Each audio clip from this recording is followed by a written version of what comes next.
મંગલ ભવન અમંગલહારી ઉમા સહિત જેહી જપત પુરારી. આ રામચરિત માનસને ચોપાએ કંઠસ્થ કરવાની છે. એ કથાની યાદ સ્વરૂપે કે ભાઈ અમે શું પણ કથાનું શ્રવણ કર્યું હતું, આ ચોપાઈ કંઠસ્થ કરે છે. મોબાઈલમાં રેકોર્ડિંગ કરી શકો છો, લખી શકો છો અથવા યાદ રાખી શકો છો. સરળ છે, કઠિન નથી. મંગલ ભવન અમંગલહારી ઉમા સહિત જેહી જપત પુરારી. ઉમા સાથે મહાદેવ જેમને યાદ કરે છે, શ્રી હરિ ભગવાન શ્રી રામ અમારું મંગલ કરો. ત્યારબાદ 3 વખત ભગવાન નારાયણને યાદ કરવાના છે. ઓમ શ્રી નારાયણાય નમઃ, ઓમ શ્રી નારાયણાય નમઃ, ઓમ શ્રી નારાયણાય નમઃ. સરળ છે, ધારો તો આપ કંઠસ્થ કરી શકો છો, આપ યાદ રાખી શકો છો. આવો ભાવ છે અને આદરથી.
ताली महादेव ने वह साथ में ताल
શિવાય નમઃ શિવાય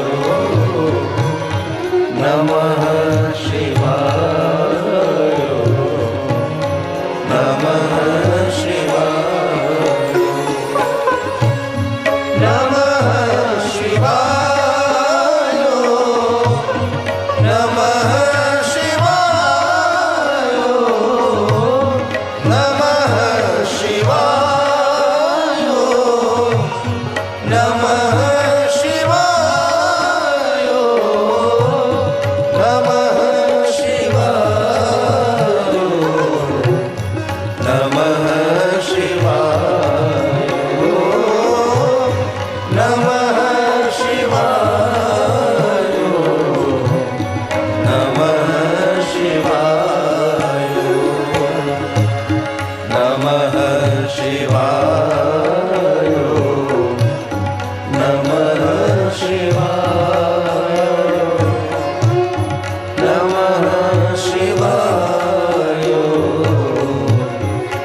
મહર્ષિ ભગવાન વેદવ્યાસ રચિત શિવ મહાપુરાણ અંતર્ગત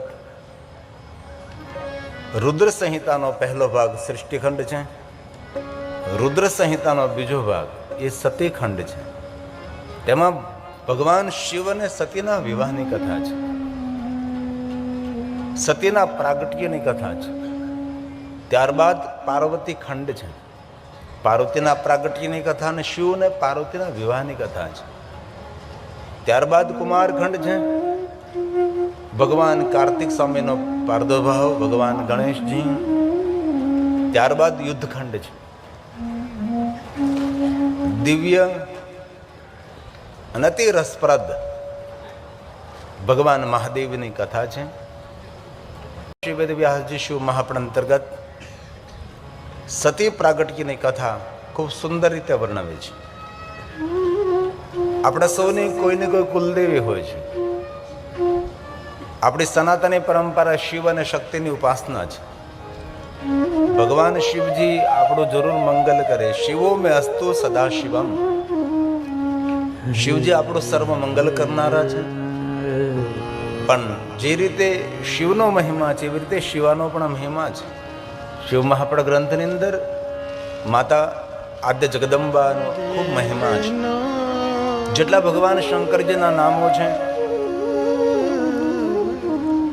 એટલા શાંકરીના પણ નામો છે.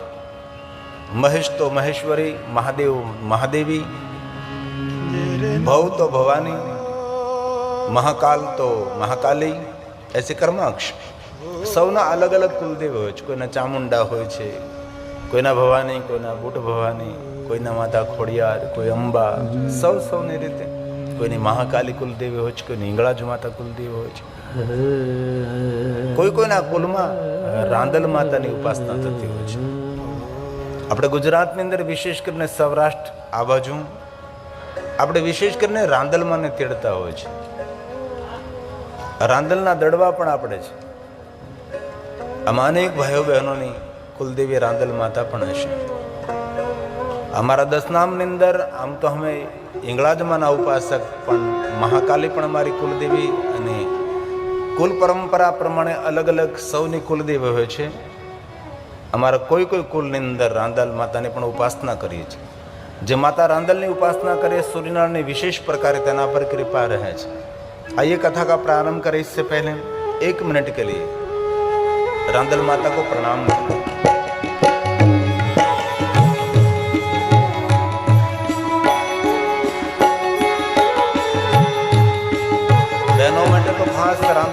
उपासना। माता रांदल आवो ने मारे आंगणे, माता रांदल आवो ने मारे आंगणे।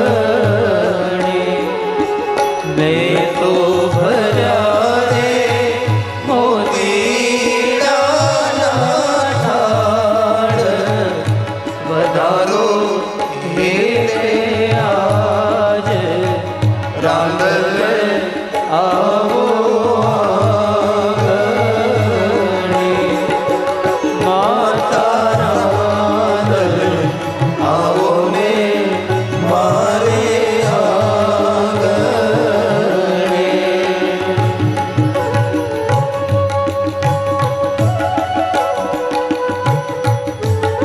अपने अपने कुल देवी को याद करें। दरेक ने कुल देवी अलग अलग હોય પણ શિવ મહાપુરાણ ગ્રંથમાં કહ્યું કે જેમને કુલ દેવીની ખબર ન હોય એ માતા ઉમૈયાને પોતાની કુલદેવી તરીકે સ્વીકારી શકે છે। જેને પોતાના કુલ દેવતાની ખબર ન હોય એ ભગવાન શિવજીને પોતાના કુલ દેવતા તરીકે સ્વીકારી શકે છે। इसलिए अपने अपनी देवी को याद करें।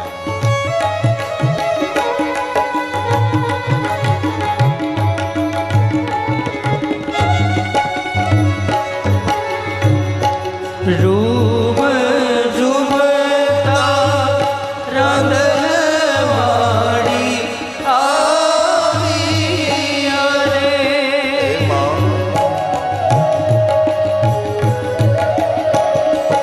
रूम झुमता रांदल वाड़ी आविया रे। आव्या दुखियाना दीन दयाळ, लेवाने संभाळ रांदल आव्या आंगणे, माता रांदल आवो ने मारे आंगणे।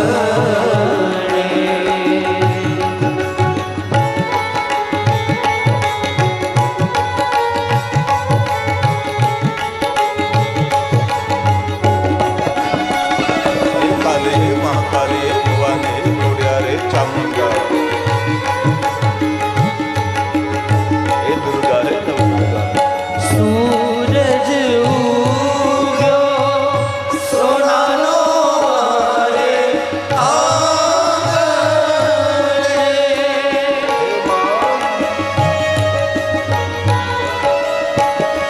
सूरज उग्यो सोनानो मारे आंगणे, मारा हरिये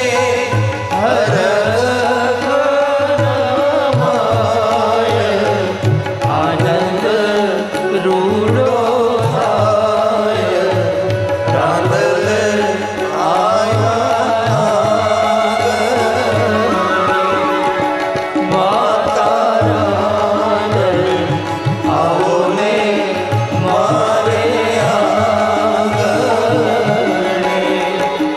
मैं तो भर्या रे मोतीड़ा ठाड़, વધારો હેતે આજ રાંદલ આવ્યા આવો ને મારે આંગણે,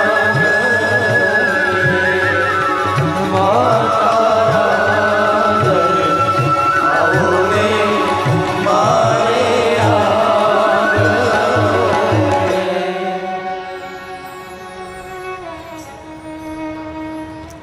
બ્રહ્માજી પોતાના પુત્ર દક્ષની પાસે જાય છે। દક્ષ મહારાજ પ્રદેશ નગરમાં પિતા બ્રહ્માજીનું સુંદર સ્વાગત કરે છે। બ્રહ્માજી ક્યાં હેતુથી જાય છે, ક્યાં કારણથી જાય, બ્રહ્માના મનમાં કયો ભાવ રહેલો છે, એ બધું આપની સમક્ષ મને કહેવાની જરૂર નથી। કથાને યોગ્ય આકાર આપવો એ કથાકારનું કર્તવ્ય છે. પુત્ર દક્ષ બ્રહ્માજીને પ્રણામ કરે, સાષ્ટાંગ પ્રણામ કરે છે, દંડવત પ્રણામ કરી પિતા બ્રહ્માજીની સુંદર પરિક્રમા કરે છે. હાથ જોડીને કહે છે, હે પિતા બ્રહ્મા, આપને હું કઈ સેવા કરું? ત્યાંથી સતી પ્રાગટ્યની કથાનો આપણે પ્રારંભ કરીએ છીએ. આ ઘટના એક સમયે બની હતી. ક્યાં યુગમાં, ક્યાં કાળની અંદર, ક્યાં કલ્પની અંદર એનું વર્ણન નહીં કરતા, બસ એક સમયાંતરે એતસ્મિન્નંતરે દેવ મુનિ લોક પિતામહ બ્રહ્માજી તત્રાગમ્યં પ્રીત્યા જ્ઞાત્વા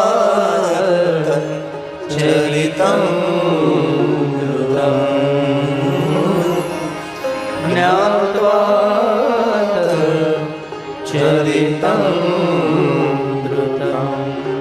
બ્રહ્મા પુત્રના પુત્ર દક્ષને કહે છે, દક્ષ મહારાજ, આપની પાસે તેટલા માટે આવ્યો છું, આપના આંગણે દીકરીનો જન્મ થાય.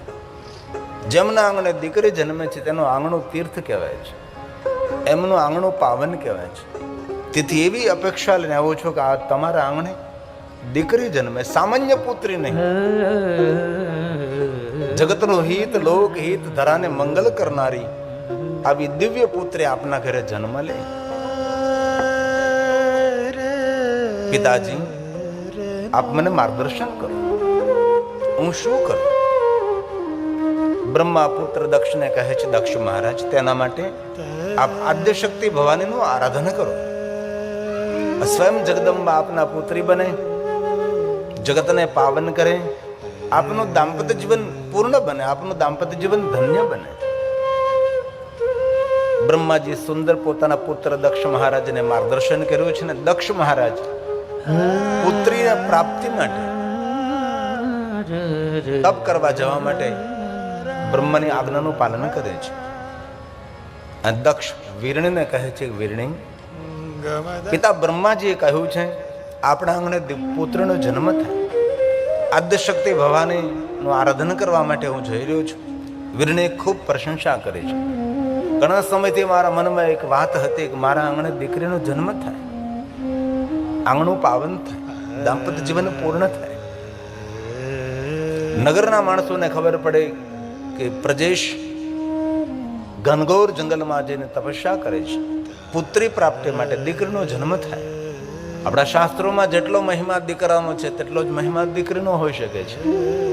ઋષિ મુનિઓની એવી ભૂલ ન હોઈ શકે કે દીકરાનો જ મહિમા ગાવામાં આવે, દીકરીઓનો મહિમા ન ગાઈ શકે. પણ ઘણી વાર કોઈ વસ્તુ ગુપ્ત રહી, પ્રચાર પ્રસાર ન થયો, લોકો સુધી યોગ્ય વાત ન પહોંચી, એટલે ઘણી વાર સમાજની અંદર ગેરસમજ ઊભી થઈ. એ તો સારું છે કે સમાજની અંદર જાગૃત માણસો આવ્યા, સમાજની અંદર કોઈ નવી દિશા, નવી વાત લઈને આવ્યા. દૂધ પીતી પ્રથાને બંધ થઈ, દહેજ પ્રથાઓ ઉપર વિરોધ કરવામાં આવ્યો, દહેજ પ્રથા બંધ થઈ, સતી પ્રથા બંધ થઈ. ત્યારબાદ આપણે સૌ ટેકનોલોજીનો દુરુપયોગ કરી ભ્રૂણહત્યા કરવા લાગ્યા. એ પણ જાગૃત માણસોએ ભ્રૂણહત્યા પણ બંધ કરાવી. સમાજના ડાહ્યા માણસો જ્યારે ખબર પડી કરે દીકરાઓની સંખ્યા વધતી જાય છે, દીકરીઓની સંખ્યા ઓછી થતી જાય છે, ત્યારે સમાજ જાગૃત થયો અને ભારત દેશની અંદર બેટી બચાવોના આંદોલનો શરૂ થયા. લોકોને જાગૃત કરવામાં આવે કે બેટી બચાવો, દીકરીને પઢાવો, દીકરી બચાવો. જો માણસ આમને આમ ચાલતો રહ્યો તો પુરુષોની સંખ્યાની વૃદ્ધિ ઘણા સમાજની અંદર 1000 દીકરાઓ 300 દીકરીઓ, તેની સામે સમાજ મુશ્કેલીમાં મુકાણો છે. તેથી આ દીકરાનો જેટલો મહિમા છે એટલો દીકરીઓનો પણ મહિમા હોય છે. દીકરો જન્મે કે દીકરી જન્મે, ભેદ ભરેલી આપણી દ્રષ્ટિની હોય છે. અને વર્તમાન યુગની અંદર આપણે જોઈ સમાજની અંદર દીકરાઓ જરૂર મા બાપની સેવા કરતા હશે, એમાં કોઈ વિરોધ નથી આપણો, પણ દીકરાઓ જે મા બાપનું ધ્યાન રાખે એના કરતાં વધારે વર્તમાન યુગમાં દીકરીઓ મા બાપનું ધ્યાન વધારે રાખે છે. આપણે સમજી શકીએ છીએ દીકરાને જરૂર માતા પિતા પ્રત્યે આદર હોય જ, પણ દીકરીના હૃદયમાં જે માતા પિતા પ્રત્યે આદર હોય છે તેની સમાન તો ન જ હોઈ શકે છે. તેથી ભગવાન દીકરો આપે તો આપણે પરમાત્માના આશીર્વાદ સમજો, અને જો ભગવાન દીકરી આપે તો પરમાત્માનો વિશ્વાસ અને શ્રદ્ધા સમજો કે આમનું દીકરી આપું છું, દીકરાનું યોગ્ય રીતે પાલન પોષણ કરશે. સંસ્કાર સંપન્ન દીકરી પિતાને ઘરે હોય છે ત્યારે લક્ષ્મી હોય છે, પણ સંસ્કાર સંપન્ન દીકરી જ્યારે પિતાનું ઘર છોડીને પતિના ઘરે જાય છે ત્યારે દીકરી લક્ષ્મી નથી, એ દીકરી મહાલક્ષ્મીનું રૂપ લે છે. એના કુટુંબને સુખ આપે છે અને શાંતિ આપે છે. દીકરીઓ ખૂબ ભણવું જોઈએ, પગભર થવું જોઈએ. સમાજ દીકરો 10 ભૂલ કરે તો સમાજ તેને ક્ષમા આપી શકે છે. દીકરીઓ ભૂલ કરે તો ઘણી વાર સમાજ તેને ક્ષમા નથી આપતો, સમાજ તેને માફ નથી કરતો. પણ દરેક વડીલોએ, દરેક સજ્જનો યાદ રાખવું જોઈએ, દીકરો ભૂલ કરે તો આપણે તેને માફ કરી દઈએ. દીકરીઓ ભૂલ ન જ કરે, પણ ક્યારેય કોઈ દીકરીઓથી ભૂલ થઈ ગઈ તો ઉદાર બનીને તેની ભૂલોને પણ ક્ષમા કરવી જોઈએ. આમાં આપણી સજ્જનતા છે, આપણી શ્રેષ્ઠતા છે. તે દરેક દીકરીઓને પ્રાર્થના, ખૂબ ભણવું જોઈએ, પગભર થવું જોઈએ. દીકરો જરૂર મા બાપનું ગૌરવ હોઈ શકે છે, પણ દીકરી તો મા બાપ માટે એક શ્રેષ્ઠ ગૌરવ છે. આપણે સમાજમાં જોઈએ છીએ કોઈ બાપનો દીકરો ડોક્ટર, ઓફિસર, પ્રોફેસર હોય તો જરૂર એ પિતા કહેતો કે મારો દીકરો ડોક્ટર છે, ઓફિસર છે, પ્રોફેસર છે, ક્લાસ 1 ઓફિસર છે. પણ સમાજમાં જોયું છે કોઈ પિતાની દીકરી ડોક્ટર હોય કે પોતાની દીકરી કોઈ ક્લાસ 1 ઓફિસર હોય તો સમાજમાં ઊંચું માથું રાખીને કહેતો હોય કે મારી દીકરી ડોક્ટર છે, મારી દીકરી ક્લાસ 1 ઓફિસર છે. પિતાની પ્રતિષ્ઠા દીકરો છે જ, પણ દીકરી એ પિતાની પ્રતિષ્ઠા દુગુની છે. અને દરેક દીકરીઓને પણ પ્રાર્થના છે મારી, આપણે તો અંતરિયાળ ગામડામાં રહીએ છીએ તો આપણે સારા છે, બહુ ધ્યાન રાખીએ છીએ, પણ હર દીકરીઓને મારી પ્રાર્થના છે, ભણો ગણો, પગભર થાવ, આકાશમાં ઉડો, દરેક પ્રકારે તમને છુટ્ટી છે, પણ લગ્ન કરો તો પોતાના સમાજમાં જ કરો, એવી એક હૃદયની પ્રાર્થના છે. દરેક દીકરીઓને પ્રાર્થના, તમારા માતા પિતાએ હિત અને પ્રેમ અને લાગણી અને પ્રેમથી તમને મોટા કર્યા છે, તો તમારા માતા પિતાને કન્યાદાન કરવાનો અવસર આપજો, એવી હૃદયની એક દીકરીઓને પણ મારી પ્રાર્થના છે. વર્તમાન યુગની અંદર ઘણા મા બાપો દેખાદેખીમાં પોતાની દીકરીઓના લગ્નમાં ખૂબ મોટા મોટા ખર્ચ કરે છે. કરવા જોઈએ, તેનો વિરોધ નથી, પણ આપણે યોગ્યતા પ્રમાણે. મારી દીકરીને કોઈ મેણું ના મારે, મારી દીકરીને કોઈ સંભળાવે નહીં, તેથી આ બાપ પોતાની જમીન ગીરવે મૂકી દે, મોટી લોન લઈ લે, પોતાનું ઘર ગીરવે મૂકી દે, મોટા વ્યાજથી પૈસા લઈ મારી દીકરીને ધામધૂમથી લગ્ન કરું. શા માટે? મારી દીકરીના લગ્નમાં થોડું કાંઈ ઓછું રહી જાય તો સાસરિયા પક્ષવાળા તેને સંભળાવશે. દીકરાના લગ્નમાં કદાચ બાપ થોડો કંજૂસ બને, થોડો ઓછો ખર્ચ કરે, દીકરાના લગ્ન છે. પણ કોઈ બાપની જ્યારે દીકરી હોય ને દીકરીના લગ્ન જ્યારે બાપ કરતો હોય ત્યારે બાપ ઉદાર બને છે. થોડી પણ કમી ન રહે, થોડું પણ ઓછું ન રહે. કાલ સવારે મારી દીકરી જે ઘરમાં જાય એ ઘરની અંદર કોઈ તને સંભળાવે નહીં કે અમે મોટી જાન લઈને આવ્યા, પણ તારા બાપે કઈ વ્યવસ્થા ન કરી, તારા બાપે કઈ સગવડતા ન કરી, તારા પિતાએ આ ન આપ્યું, તારા પિતાએ તે ન આપ્યું, એવું સંભળાવે નહીં. તેથી અનેક પિતાઓ માથા પર કરજો કરી દીકરાના લગ્નમાં મોટો ખર્ચ કરતા હોય છે. સમાજ તમે ગમે એટલું સારું કરશો તો પણ નબળું જ બોલવાનો છે. દીકરીને ગમે તેટલું આપશો એના સસરા પક્ષને ઓછું જ પડવાનું છે. માનસિક રીતે તૈયારી રાખવાની છે. પણ સાધુ તરીકે હૃદયની વિનંતી કરી કે દીકરીના લગ્નમાં જરૂર આપ 50 લાખનો ખર્ચ કરજો જ. પણ એવી એક હૃદયની લાગણી ખરી કે 50 લાખ રૂપિયાનો દીકરીના લગ્નમાં ખર્ચ કરતા હો તો 25 લાખ રૂપિયાનો લગ્નમાં ખર્ચ કરજો, અને 25 લાખ રૂપિયા જે બચે દીકરીના નામથી ડિપોઝિટ મૂકી દેજો, જેથી કરીને આવતા સમયમાં એ દીકરીને ખૂબ ઉપયોગી પડે છે. કારણ કે ઉગતા સૂર્યને સૌ કોઈ પ્રણામ કરે છે, અને સૂર્ય જ્યારે અસ્ત થાય છે ત્યારે સૌ પોતાના બારી દરવાજાઓ બંધ કરે છે. આવતીકાલના દિવસો આપણા માટે કેવા હોય આપણને ખબર નથી, તેથી બહુ જરૂરી છે. આજે લોકો દેખાદેખીમાં ઘણા મોટા ખર્ચ કરે છે. આ ગામની અંદર અનેક માણસોના મોટા મોટા વિવાહ થયા છે, લાખો રૂપિયાના ખર્ચ કર્યા હશે, અકલ્પનીય ખર્ચ કર્યો હશે, મોટો મોટો દેખાવ કર્યો હશે, પણ કોણ યાદ રાખે? કોઈ યાદ ન રાખે. કોઈ પત્રિકા તમારા હાથમાં આવે ત્યારે આપણને એમ થાય કે ઓહો, એક પત્રિકા 3,000 રૂપિયાની, એક પત્રિકા 5,000 રૂપિયાની, એક પત્રિકા 7,000 રૂપિયાની, એક પત્રિકા. હમણાં જે પત્રિકા આવી હતી, પત્રિકાની કિંમત 7,000 રૂપિયા હતી ને એવી એ માણસે 5,000 પત્રિકાઓ છપાવી હતી. કેટલો ખર્ચ કર્યો હશે.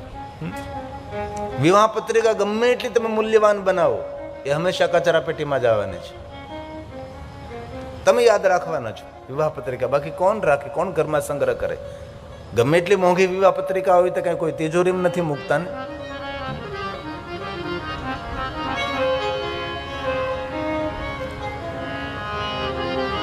દીકરાના લગ્નમાં ગમે એટલો મોટો ખર્ચ કરો, કોઈ તમારી જય જયકાર નહીં કરે. હજી સુધી કોઈએ નથી કરી જય જયકાર. પણ ભગવાનને જો વ્યવસ્થા આપીને આવી એક સુંદર મજાની કથા કરો, ગામના લોકો તમારી પૂજા કરવા લાગે. તમારા કારણે અમને ભગવાનની કથા મળી. ગામના ઇતિહાસમાં તમારું નામ રહે, તમને યાદ રાખે લોકો. અમારા ગામની અંદર આ ભગવાનની કથાનું આયોજન થયું હતું. એટલા માણસોએ ભોજન કર્યું હતું, એટલા માણસોએ આનંદ કર્યો હતો. કથામાંથી એટલું મેં પ્રાપ્ત કર્યું. કથામાંથી નવું મને શીખવા મળ્યું, નવી દિશા મળી, અમારી દશા સુધરી ગઈ. આંગણે દીકરાઓના લગ્ન થાય, આંગણે દીકરીઓના લગ્ન થાય, પણ ભાગ્ય જ કોઈનું આંગણ હોય કે જેના આંગણે ભગવાનની કથાઓનું આયોજન થાય. બહુ જ ઓછા, બહુ જ. ભગવાને અવસર આપ્યો તો આવું કરવું જોઈએ. સંતુષ્ટિ થાય કે જીવન નિષ્ફળ તો થઈ ગયું, કાંઈ તો જીવન ફલિત થયું છે, કાંઈ તો જીવનમાં સારું કર્યું છે. ડાયા માણસો જીવનમાં હવે સત્કર્મો કરે છે. આજથી 30 વર્ષ પહેલા ભાવનગરમાં મેં કથા કરેલી. એક ભાગીરથી માડી અને બ્રાહ્મણના ડોશી. તમે જોવો તો ખરા, વહેલા ઉઠે 3 વાગે, પ્લાસ્ટિક વીણવા માટે નીકળી જાય. તડકો થાય એ સૌ પ્લાસ્ટિક વીણે. ભાવનગરની કથા સત્ય ઘટના છે. પ્લાસ્ટિક ભેગું કરે, એકલા ડોશી ભાગીરથી માડી, અને થોડા ઘણા પૈસા ભેગા થાય તો કોઈ વક્તાને શોધે અને પેલી ભાગવત કથા કરી. પોતાના કુટુંબ પરિવારને 25-50 ને બોલાવે અને સુંદર મજાની ભગવાનની કથા કરે અને કથા સાંભળે. કોઈ વક્તાને બોલાવીને વળી પાછા ધીરે ધીરે એકત્ર કરે અને વળી પાછી એક ભાગવત કથા કરી. અને પછી વર્ષો પછી મારે પણ જવાનું થયું. 15,000 રૂપિયા તેમની પાસે, આથી 30 વર્ષ પહેલા. અને એ બધા પ્લાસ્ટિકના કાગળ ને કચરાનો ભંગાર ભેગો કરીને એ બધું ધન એકત્ર કર્યું. અને એ શિવ મહાપણ કથા મેં કરેલી અને મને એ કથા જાણવા મળેલી કે એક ભંગાર ભેગો કરીને, પ્લાસ્ટિક ભેગું કરીને વેચનારી એક વૃદ્ધ માં, જે બ્રાહ્મણના ભાગીરથી માડી, એને શિવ મહાપણ કથા કરી, રામ કથા કરી, ભાગવત કથા કરી, શિવ કથા કરી. અને પછી ઘણા સમય પછી મને સાંભળવા મળ્યું હતું એ ડોશીનું મૃત્યુ, ભાગીરથી માનું મૃત્યુ મહાશિવરાત્રિના દિવસે થયેલું. ઘણી વાર મોટા ધનપતિઓને વિચાર નથી આવતો, એ વિચાર ઝૂંપડામાંથી દીપ પ્રજ્વલિત થતો હોય છે. કરી શકો છો, એવું નથી કે એટલી ભવ્યત કથા કરવી. આપણા આંગણે સત્સંગ થાય, આપણા આંગણે પ્રભુની કથા થાય, બહુ આવશ્યક છે. આમાં કોઈનું હિત થાય, કોઈનું કલ્યાણ થાય, કોઈનું સુખ થાય, કોઈને સારા વિચારો મળે, સમાજને નવી દિશા મળે.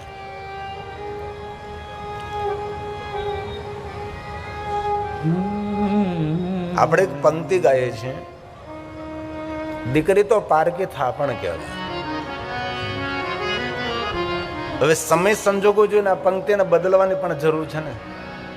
દીકરીને શા માટે પારકી કહેવી જોઈએ? દીકરાને કહો ને તું પારકો થાપણો છે. દીકરી શા માટે? આપણે વર્ષોથી ગાતા આવી દીકરી તો પારકી થાપણ કહેવાય. પણ હવેથી આ પંક્તિ થોડી બદલવાની જરૂર છે. અને ઘણા મેં વડીલો જોયા છે, ઘણા ડાયા માણસો જોયા છે, પોતાની જે કમાણી હોય એ દીકરા દીકરીને સરખે ભાગે વહેંચે છે. જેટલો ભાગ દીકરાનો હોય એટલો જ ભાગ દીકરીઓને પણ આપતા હોય છે. સમાનતા દેખાવા લાગી છે, સમાજમાં સારું દેખાવા લાગ્યું છે. તેથી આજથી દીકરી પારકી થા પણ નહીં. વાતને પલટવાની છે, વાતને બદલવાની છે. જો વાત સારી લાગે જરૂર સ્વીકારજો, ન સારી લાગે તો આપના મનની ઈચ્છા. દીકરી તો આપણી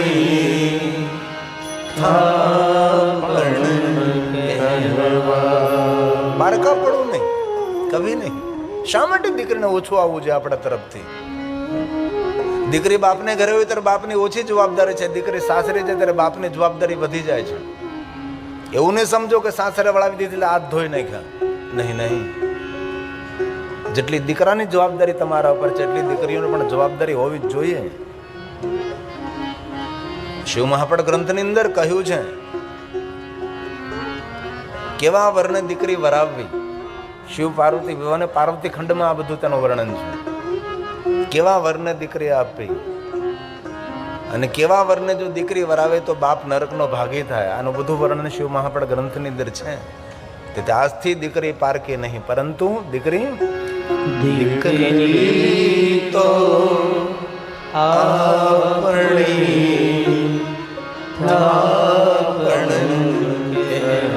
બીજી પંક્તિ કેવી છે? દીકરીના ગાય દોરે ત્યાં જાય. વર્તમાન યુગમાં નહીં, દીકરીના ગાય દોરે ત્યાં જાય એમ નહીં, પરંતુ દીકરીને ગાયની રક્ષા કરાય.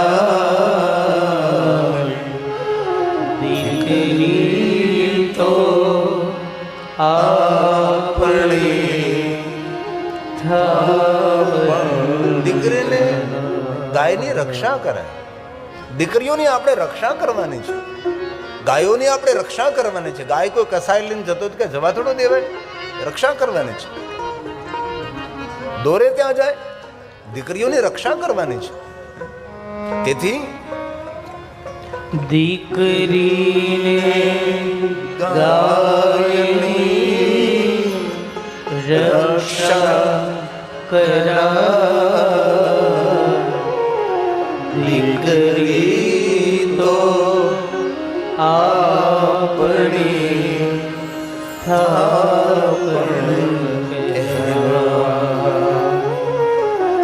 દીકરી તો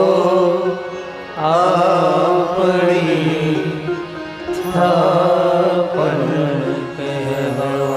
આમાંથી જે દંપતીઓને ભગવાને દીકરીઓ આપી છે એવા દંપતીઓને હું ગિરી બાપુ હૃદયથી પ્રણામ કરું છું. ભગવાનના ખૂબ આશીર્વાદ સમજો. આપણા આંગણે દીકરી છે એ બાપ ભાગ્યવાન નથી, એ બાપ મહાભાગ્યવાન છે. દીકરી વગર દાંપત્ય અધૂરું છે, દીકરી વગર બાપ પણ અધૂરો છે. પિતા હોવાનો અહેસાસ, સંપૂર્ણ બાપ હોવાનો એક અહેસાસ એ દીકરી કરાવે છે. જો જે દીકરીઓને જે પિતાને દીકરી મળી તેને ખબર હોય કે દીકરીનો પ્રેમ, દીકરીનો વાલ, એ તો જે બાપે દીકરીનો સાસરે વળાવીને તેને ખબર હોય કે દીકરીની જુદાઈ, દીકરીની વિદાય એ કેવી વેદના આપે છે. આના માટે જેટલું બોલવું એટલું બોલી શકાય. અને એટલું જરૂર કહું છું, ભગવાને જેને જેને દીકરી આપી છે સમજી લેવાનું કે ભગવાને તમારા પર ભરોસો રાખ્યો છે કે આમને ઘરે હું દીકરી આપું ને તો દીકરી સચવાઈ જશે. દીકરાનો ભલે અપમાન થાય, ક્યારેક ન કરવું જોઈએ દીકરાઓનું પણ અપમાન, પણ દીકરીઓનું તો ભૂલથી અપમાન ન કરે. આપણા ઘરના બે મહેમાનો છે, એક તો ઘરનો વડીલ પણ મહેમાન છે, 80 વર્ષનો થયો, 90 વર્ષ, કેટલા વર્ષો તમારા ઘરે રહેશે, એનું સન્માન કરીએ આપણે. દીકરી પણ આપણા ઘરની મહેમાન છે, 20 વર્ષની થઈ, 25 વર્ષની થઈ, કેટલા દિવસ આપણા ઘરે બે આંસુ પાડીને દીકરી જતી રહેશે. તેથી દીકરી પણ આપણા ઘરની મહેમાન છે, તેને પણ આપણે ખૂબ સન્માનિત કરીએ. આપણા ઘરને વડીલો પણ આપણા ઘરના મહેમાન છે, એમને પણ ખૂબ આદર આપીએ આપણે. તેથી એવું ન સમજો કે આપણા શાસ્ત્રોમાં દીકરાનો જ મહિમા છે. જેટલો દીકરીઓનો મહિમા એટલો દીકરાનો મહિમા, જેટલા દીકરાનો મહિમા એટલો જ દીકરીઓનો મહિમા છે. નગરના લોકો મળવા આવે છે દક્ષ મહારાજને. દક્ષ, અમે સાંભળ્યું છે કે આ પુત્રી પ્રાપ્તિ માટે તપસ્યા કરવા જઈ રહ્યા છે. પિતા બ્રહ્માજીએ કહ્યું છે. નગરના લોકોએ આ વાતને ખૂબ વધાવી છે. સમાજને એક નવી દિશા, સમાજને નવો વિચાર આપી રહ્યા છે. અને દક્ષ મહારાજ ઘનઘોર જંગલમાં તપસ્યા કરવા જાય છે. મા જગદંબાનું આરાધન કરે છે. માતા ભવાનીની સુંદર સ્તુતિ કરે છે. દક્ષ મહારાજ આદ્ય શક્તિ ભવાનીને યાદ કર્યા છે. બહુ લાંબી સુંદર સ્તુતિ છે, શિવ મહાપણ અંતર્ગત છે. હે માં, આપને યાદ કરું છું. હે માં, હે મહેશ્વરી, હે સનાતની, હે શંકરી, હે મહાકાલી, હું આપને યાદ કરું છું. દક્ષ મહારાજ બોલે છે, મહેશાની નમસ્તુભ્યં. દક્ષ મહારાજે માતા ભવાની જગદંબાને યાદ કર્યા છે. કઠિન તપસ્યા કરી છે કે હે માં, આપ મને દર્શન આપો, આપ મને દર્શન આપો. દર્શનની અભિલાષા એક છે કે સ્વયં માં જગદંબા અંબા દક્ષ મહારાજના પુત્રી બને, ધરાને ધન્ય કરે અને જગતનું મંગલ કરે, જગતનું હિત અને કલ્યાણ કરે. દક્ષ મહારાજ માતા જગદંબાનું આરાધન કરે છે. મહેશાની નમસ્તુભ્યં જગદંબે સનાતની. કૃપા ગુરુ મહાદેવી સત્યે સત્યમ સ્વરૂપિણી.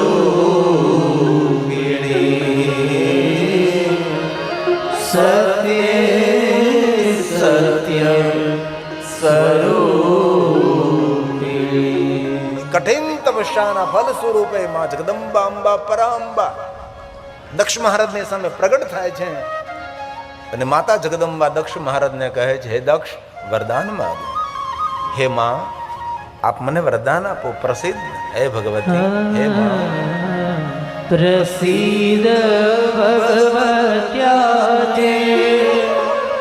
પ્રસિદ્ધ શિવરૂપિણી.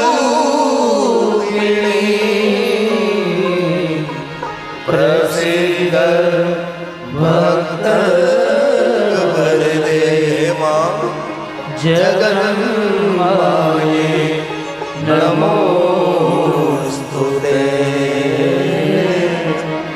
જગન્માયે નમોસ્તુતે.